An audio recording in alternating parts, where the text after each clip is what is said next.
Enseignant. Une stratégie de la mise en échec des services publics pour mieux ensuite préparer ce qu'ils appelleront une réforme et qui est purement et simplement une liquidation de l'ensemble des services publics.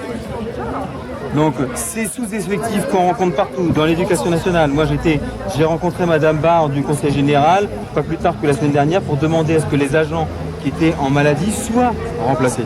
Ne serait-ce que ça. Et elle nous a dit, ben vous avez déjà bien loti, vous êtes en surnombre. Je dis, mais je vous ai pas appelé parce qu'on était en surnombre. Peut-être que par rapport à vos chiffres technocratiques, on est en surnombre, mais c'est vous qui les mettez en place. Là.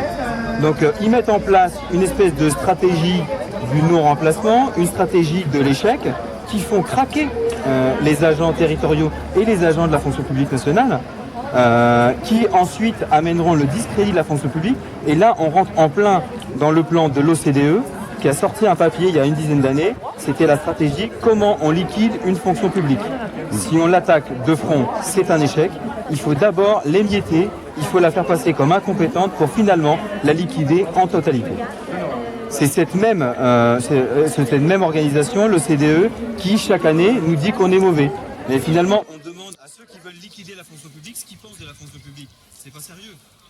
Grosso modo, là, on est en plein dans le libéralisme, c'est-à-dire que pour pouvoir assurer la passation au privé de l'ensemble de la fonction publique, on la liquide par petites parties. Les agents du Conseil général qui s'occupaient des espaces verts ont été liquidés il y a 2 ans.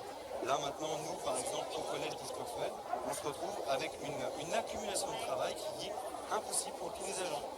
Donc au final, comme il essaie quand même de faire au mieux, vu qu'on en aurait maladie, ce qui fait qu'il y a encore une plus grande pénibilité et une plus grande pénurie d'agents. On arrive à ce que les maladies socio-professionnelles arrivent 10 ans avant de ce qui se passait il y a quelques années. C'est-à-dire que là, on détruit physiquement et psychologiquement l'ensemble des agents. Tout ça pour assurer les bénéfices au groupe privé.